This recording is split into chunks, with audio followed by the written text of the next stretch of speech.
Tentu kita harus ada bukti. Tapi sinyalemen media sekarang ini bahwa ada praksi-praksi yang ya menyatu lah untuk mendapatkan prosentase dari anggaran, nggak menjadi perhatian BK. Kalau bagi kita Pak, ini rumor, artinya tanpa ada bukti-bukti kita nggak bisa bertindak.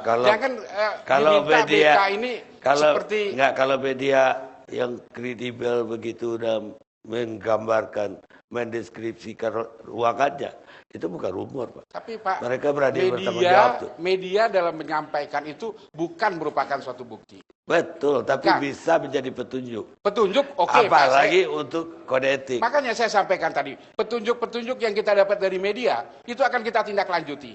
Tolong kita minta juga bersabar. Jadi teman-teman dari media juga bersabarlah. Bahwa di BK itu juga tolong dihargai, ada proses. Pak Karni. Nah proses inilah yang tolong juga dihargai. Baik Pak, kita bersabar. Saya mau ke Pak Sebastian dulu. Pak Sebastian, udah dengar pertanyaan saya kepada anggota-anggota DPR? Saya ingin pendapat Bapak tentang panitia anggaran, dan Bapak juga pasti sudah baca media kan, majalah Tempo segala macam. Apa iya segawat itu yang terjadi? Pada tahun 2005 di DPR itu tiba-tiba beredar dokumen, ya, dan di dokumen itu tercantum nama sejumlah anggota DPR dengan sejumlah dana dan daerah-daerah yang diperjuangkan oleh oleh anggota DPR dengan nilai komisi tertentu, sehingga waktu itu DPR menjadi heboh. Tidak lama setelah itu beberapa anggota DPR tertangkap karena tertangkap tangan karena berbagai macam transaksi gitu ya. Lalu kemudian yang terakhir Tempo sudah juga mengungkap bagaimana praktek percalonan anggaran yang terjadi di DPR. Nah, semua itu memang semakin meyakinkan bahwa memang betul terjadi di sana. Betul terjadi di DPR. Dan mengapa itu terjadi? Karena DPR memang punya kekuasaan di bidang anggaran yang sangat besar.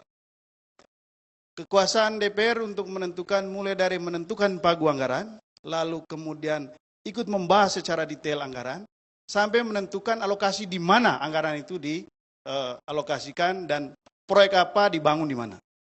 Dan setiap tingkatan-tingkatan kewenangan DPR dalam menentukan anggaran itu punya peluang untuk dimanfaatkan bagi kepentingan pribadi, bagi transaksi antara DPR dengan kepala daerah, DPR dengan kontraktor. Dan faktanya memang menunjukkan banyak sekali anggota DPR tertangkap tangan ketika melakukan transaksi itu. Gitu.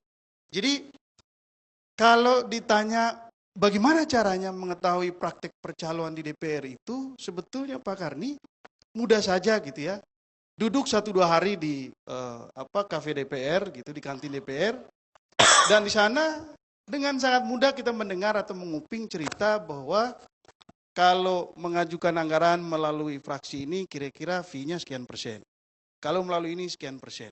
Dan itu cerita yang sudah bukan sesuatu yang dianggap rahasia dan bukan sesuatu yang tabu gitu di kantin DPR. Nah, suatu ketika saya duduk gitu ya, makan di kantin DPR, lalu duduklah 2 perempuan cantik di sampingnya. Mereka membicarakan bosnya masing-masing gitu. Yang satu mengeluh bahwa bos saya ini kerja di komisi kering gitu.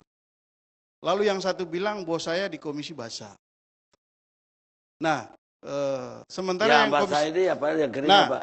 Komisi basah ini menurut penjelasan mereka berdua komisi yang kira-kira banyak menghasilkan keuntungan. Ya, misalnya yang berkaitan dengan BUMN, yang berkaitan dengan anggaran misalnya kayak gitu-gitu. Yang kering? Lalu yang kering itu yang berkaitan dengan bencana alam, yang berkaitan dengan kesejahteraan. Duit tenaga keluar kerja, lah dan ya, sebagainya. duit keluar Ya, bukan duit masuk. begitu. Bang Tetapi Karni, yang menarik ada yang buat saya perlu laporkan dengan Komisi 3 KPK soal pencegahan. Kita sudah sepakat dengan KPK bahwa dalam kesimpulan keempat, ya, Komisi 3, kita minta KPK bekerja sama untuk terjadinya pencegahan korupsi. Karena itu silakan KPK nanti masuk di panitia anggaran. Jadi ini kita transparan, supaya jangan ada tuduhan-tuduhan sepihak. Ya, seperti ini. Betul. Jadi Ya, apa yang disampaikan oleh Pak Kenapa Sebastian selama Salang, ini ditolak? KPK Sekarang udah kita lama nggak ada, minta. Pak. Enggak, kenapa dulu ditolak? kita biar bagaimana suara kita suara rakyat, Pak. Suara Golkar suara rakyat. Jadi kalau rakyat menghendaki kita terus dengan KPK kita terus. Ya. Karena itu kita minta. Dalam Ya. hal ini kesimpulan nomor 4, Pak. Kemarin, Pak, itu sudah kesepakatan. Kesepakatan kita kemarin ini biar didengar oleh teman-teman KPK bahwa beliau sudah bersepakat dengan Komisi 3 untuk melakukan tugas KPK pencegahan. Nah, untuk pencegahan bekerja sama KPK nanti mengawasi Panggar. Jadi saya pikir ada cara untuk tidak terjadi lagi di masa yang akan datang, yaitu KPK ikut di dalam penyusunan anggaran. Ya enggak, ini artinya kesimpulan nomor 4 rapat kerja antara Komisi 3 dengan KPK. Ya, ini sebetulnya yang perlu, Pak, di garis bawahi. Terima kasih, Pak. Enggak, tunggu dulu. Ada yang memprihatinkan saya. 2 gadis cantik tadi bisa nganggur dong kalau KPK ada di situ. Terus, Pak Sebastian. Tapi kalau tadi cerita soal KPK itu, pada periode lalu sudah dibahas kehadiran KPK. Dan keputusan akhir pada saat itu KPK boleh hadir di sana ketika membahas anggaran. Tetapi begini, KPK tidak akan bisa, atau siapapun tidak akan bisa mendeteksi bagaimana modus transaksi di DPR ketika proses pembahasan itu berlangsung. Karena proses pembahasannya transparan. Semua kita bisa menyaksikan. Tetapi yang paling penting, kalau Komisi 3 mau serius mendeteksi dan menangkap modus korupsi di DPR itu, serahkan kewenangan kepada KPK untuk menyadap semua telepon anggota DPR ketika mereka membahas anggaran. Silakan, Karena silakan. disitulah. Kita setuju. Kita setuju. Dan itu kita terbuka. Lakukan oleh KPK. Karena Lakukan, modusnya silakan. itu yang tidak mungkin kita bisa dapatkan ketika kita membahas anggaran dalam konteks ruang terbuka. Ya, harusnya Pak Sebastian jangan umumkan terbuka kayak gini dong. Bisi-bisi aja sama Pak Busro. Jadi udah rekam sendiri. Kalau udah diumumkan cara lain lagi. Karena dong. DPR tidak membolehkan. Apa? Tidak membolehkan untuk Ya, Kalau mana perlu tahu. kita minta Pak Sebastian Salang sebagai supervisi di situ untuk mengawasi Panggar. Saya sepakat itu, Pak. Saya sepakat. Setuju. Ya, yang tadi masih ada yang mau ditambahin? Penjelasannya tadi. Ya, saya kira cukup begitu. Baik. Ada, Marset. Ya, saya kira Ada begini Pak tambahan Karni. nggak yang Anda dapat dari kemarin? Ya, ini logikanya juga kayaknya nggak masuk akal. Pengawasan KPK untuk anggaran gitu. Kalau sekedar mengawasi di proses saja, artinya memantau penyusunan, tapi agak susah. Karena proses-proses deal-dealnya pasti ada di luar gitu ya. Dan kemudian yang kedua, saya juga, ini kritik juga buat teman-teman di DPR. Bagaimana sebenarnya persoalan ini kan akan muncul terus. Korupsi tanda kutip anggota dewan. Persoalannya ada di mana? Pertama adalah persoalan di pengawasan dan penindakan. Pengawasan, nah, di internal sendiri, partai yang punya konsen membersihkan korupsi di internal nggak banyak gitu ya. Dan kemudian di internal Badan Kehormatan sendiri, nah persoalan kasus yang sederhana Najarudin ya, Pak Nurdirman bilang bahwa mengumpulkan bukti dan bukti. Kemudian juga begitu juga dengan KPK gitu, mengumpulkan bukti dan bukti. Pertanyaannya kapan Pak Najarudin dipanggil untuk diperiksa gitu loh. Dalam konteks oleh Badan Kehormatan dan juga KPK untuk memperjelas sebenarnya rumor ataupun bukti-bukti yang sudah Katanya baru ngumpulin bukti. Ya pertanyaannya adalah kapan melakukan pemanggilan untuk meminta keterangan dari yang bersangkutan. Gitu. Ya kalau buktinya belum ada, apa yang mau ditanya? Saya pikir dalam kasus Najarudin misalnya, dalam kasus Menpora, beberapa pernyataan yang disampaikan oleh saksi-saksi sudah mengarahkan ke sana gitu. Bahwa itu sebenarnya bisa jadi alasan KPK untuk meminta keterangan. Setidaknya cross-check apakah betul Rosa adalah bawahan dari Najarudin, kemudian apakah ada permintaan fee dan sebagainya, itu yang harus diperdalam. Baik, Pak Permadi tolong kasih. Saya berpendapat bahwa apabila seseorang sudah dekat dengan ring 1 pimpinan partai, partai apapun, apalagi kalau sudah di DPR, itu 90% aman. Dari Aman dari gangguan-gangguan, penangkapan-penangkapan. Karena pasti akan dibela mati-matian oleh partai. Kalau itu tidak disukai partai, belum terbukti pun sudah dipecat di PAW. Contohnya banyak. tapi yang ring 1 ini indikasinya apa? Ya kalau ring 1 ketua partai dekat dengan orang-orang yang mengelilingi, suka macam-macam gitu. Biasanya ditaruh di mana di DPR? Bisa di DPR, bisa di tempat lain. Oh begitu. Bisa di menteri, bisa di tempat lain. Kecuali yang oposisi nggak punya jabatan menteri. Nah kemudian, kalau sudah di DPR sudah terbukti macam-macam, sekalipun ada asas praduga tak bersalah, itu kan ranah hukum. Ranah rakyat kan tidak mengenal ranah hukum, tidak kenal praduga tak bersalah.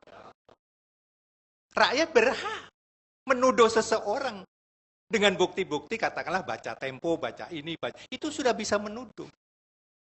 Atau sebaliknya, misalnya kasus Antasari, dihukum 18 tahun, wah kesalahan berat, dalang pembunuhan. Rakyat nggak percaya kok. Rakyat nggak percaya. Sebaliknya Sirus Sinaga, yang merekayasa kasus Antasari, sekarang kena karma. Tetapi polisinya pun tidak sungguh-sungguh. Tunggu, orang udah diadili kan, Sirus. Nah, kemudian dalam kasus-kasus DPR, kalau KPK duduk di dalam panitia anggaran atau dalam rapat-rapat, lambok 10 anggota KPK ya nggak akan dapat. Kenapa? Nah, dealnya kan di luar. Kalau anggaran sudah ditentukan, Departemen Pertahanan sekian triliun, seorang anggota dapat datang ke sekjen, ke ini, ke itu. Tidak korupsi, tapi ini tolong rekanan saya diterima. Mau apa? Inilah percaloan yang dimaksud.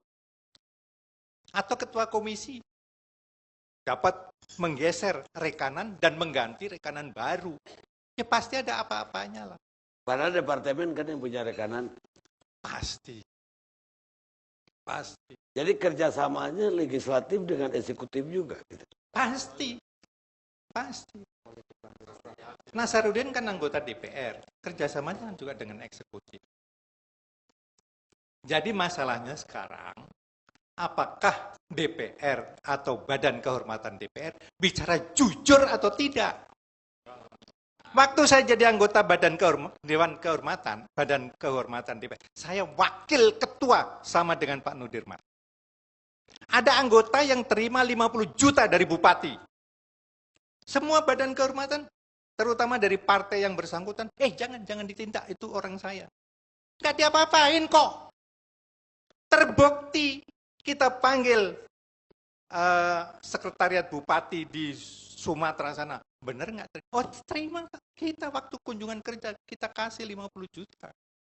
Dia minta nggak? Dia minta. Nah tetapi anggota Badan Kehormatan yang lain menutup seperti yang pernah saya ceritakan. Ketua DPR sudah dinyatakan bersalah, tapi ditutup.